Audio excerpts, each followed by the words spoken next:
G'day, I'm Liz Guinness, Director of Communications and Marketing at RDA Sydney. Today I have the great pleasure of being joined by Anthony Schreenan, Director of RDA Northern Rivers. G'day, Anthony, how are you? Thanks, Liz. Good to be here. Lovely to have you. So I just thought I'd start off with an overview of what the Northern Rivers is like for those people who may have been living under a rock and aren't familiar with the region. Sure. So the Northern Rivers, northeastern corner of New South Wales, stretches from Grafton in the south through to Tweed Heads in the north on the Queensland border, and then out west to Casino and Kyogle. The major towns obviously being Grafton, Tweed Heads, Byron Bay, Lismore and Casino. Population of just over 300,000 in the region. Primarily agriculture is the main sector, agriculture and tourism, and unfortunately it carries the tag of the nation's worst hit for natural disasters. That's right. And we saw that in the 2022 floods. So that was, so obviously we had bushfires, then we had COVID, and then we had a flood in February 2022, and that was followed up by another flood in March 2022.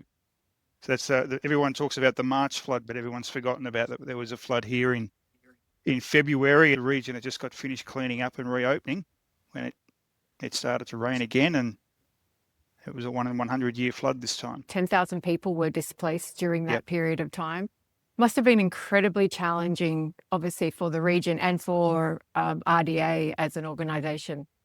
It was gut-wrenching for a lot of people. A lot of schools were turned into makeshift hospitals because the hospital had flooded out. So in Ballina, the hospital flooded. So one of the local high schools, their gymnasium doubled as the hospital. Main street of Ballina flooded for the first time, I think, ever. When it rains that much and there's that much water and then it's met with a king tide, that spells a fair bit of disaster for the region. It was heavily reported by the press on Lismore, and so it should have been. That was the epicentre, but it was just as devastating through Grafton, Tweed Heads, Kyogle, anywhere along those rivers. There's a lot of recovery and reconstruction work still going on. Yeah, so I work really closely with the New South Wales Reconstruction Authority. They were stood up initially as the Northern Rivers Reconstruction Corporation, and that morphed into what's referred to as RA, or Reconstruction Authority. So I work closely with them, working a lot on resilience and looking forward from my perspective. It's quite evident that people are spending a lot of time still looking over their shoulder, and rightfully so. I'm working on a lot with businesses to move forward. We had the Tropical Cyclone Alfred earlier this year, and I'm using that as very much as a good news, sort of a good news for a lot of the businesses, because Lismore, as an example, their CBD completely cleaned out for the impending cyclone. Every piece of stock went. They emptied the CBD completely. The cyclone didn't eventuate at the level that was initially predicted, but then all the businesses managed to come back in again because there was no flooding. So, it's that conversation with them now is, you see, you can do this if it happens again. But there's also that conversation to make sure that they've got a flood plan in place, and it's current, it's relevant. I spoke at an event about 6 months ago, and there was a business owner stood up and he spoke about his flood plan for the 2022 floods. He'd had a long-standing arrangement with a company that had a removalist van that were in flood-free areas. They were to come in, pick up his stock, take it to the flood-free area. And when the 2022 floods were coming, he rang this guy and said, "I need you now." And he said there was a pause the other end of the phone. He said, "I sold my van 7 years ago."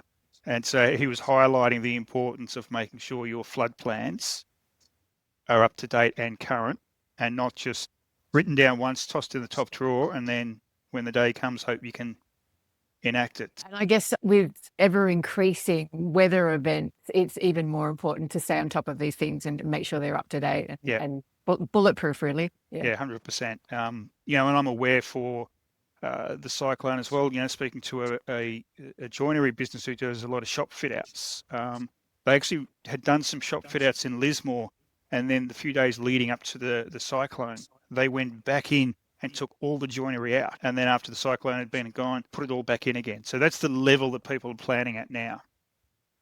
This is the thing, isn't it? The Northern Rivers, and I'm very familiar with it, is an incredibly beautiful part of the world. Slice of paradise, really. Yeah, So I feel blessed that I live here. yeah, absolutely. And so and more people are moving to the region. People are moving here, and housing continues to be as it is across the nation. So we don't put our hand up and say we're on our own in the Northern Rivers. But yeah, housing is a concern, and it's very true along the coastal areas where property is at a price point now where the average people that need to work in those towns can't actually afford to live there. So they're travelling, a barista may travel 45 minutes to get to work. So we don't complain when we pay a little bit more for our coffees, knowing that they've actually got to pay these people a little bit more to be able to survive. The exorbitant cost of housing has so many far-reaching implications in terms of your health services, childcare, all of those sorts of things that underpin a healthy and happy community. Yeah.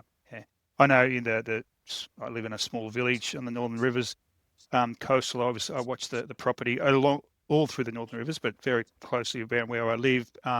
There hasn't been a property go on the market for under $1 million for over 6 months. So, and generally we're talking, Sydney, Melbourne prices. If there's a vacant lot of land that goes on the market around here, the price point starts at 850 to 900,000, just a piece of land. We deliver a program for the New South Wales government called the Welcome Experience, which is a fantastic initiative. It's for essential workers, so those that work in healthcare, education, there'll be more than this, but healthcare, education, vets are included. So when they move to the region, the Welcome Experience is funded, and we have a dedicated person called, so Lisa's her name, she's the local, that they refer to as the local connector. So when somebody is moving to the region, they register as part of the Welcome Experience. When they land in the Northern Rivers, even beforehand, Lisa can assist with finding housing, schooling, and linking people into interests, and not just. I say this a lot, that it's not just for the essential worker, but it's also for their partner and families. I've always said that the partner in many instances is probably the person that needs to be linked into the community more so than the essential worker. If a nurse moves to the region, moves to any region, and if the moment they go to work, they start building a network of friends and interests and so forth. But if that person's coming home and their partner, every time they come home, says, I'm bored, I've got nothing to do, I don't know anybody here, after 3 to 6 months, they're going to return to what they know best, which is head back home where they were from. And so this is about retaining. It was developed on the back of a school in Western New South Wales. I don't know exactly where the school was, so it's all a little bit anecdotal, where they went through 5 principals in 1 year. And then somebody in the New South Wales government thought, well, we probably need to do something to arrest this. And it is about linking people into the community and feeling at home. We've settled, we haven't been going 12 months yet, and we've had 120 north of 120 people settle in the region now that have been helped by the Welcome Experience. It's a great program. What else is going on with RDA Northern Rivers?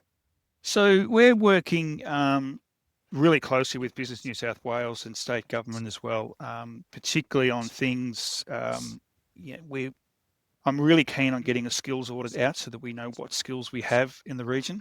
It's not it is also what we need, but it's where our strengths lie as well. And also what do we need, so we can do some targeting to actually get those skills that we need back into the region. A really interesting one is every time you talk to somebody, they say, you ask them, what skills do we need? It's all the same everywhere. We obviously need police, we need healthcare workers, and we need teachers. And then you do a little bit of desktop research, and we don't need teachers. There's very few jobs being advertised for teachers in the region. And then you talk to the education department and they say, no, we don't have a churn. Once people land here, they go, okay, I'm happy to stay here.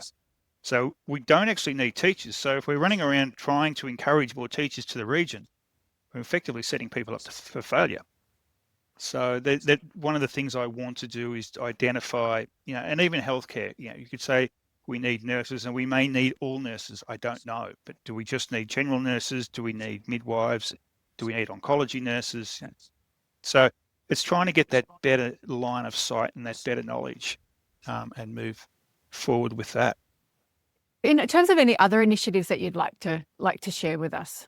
I'm working through a program at the moment, which I think is going to be really successful. So speaking to young people in the region, there's generally seems to be always a view from most of the male students at school that they can see a future for themselves, whether it be that surfing or whatever it is, but generally they can see a future for themselves in the Northern Rivers.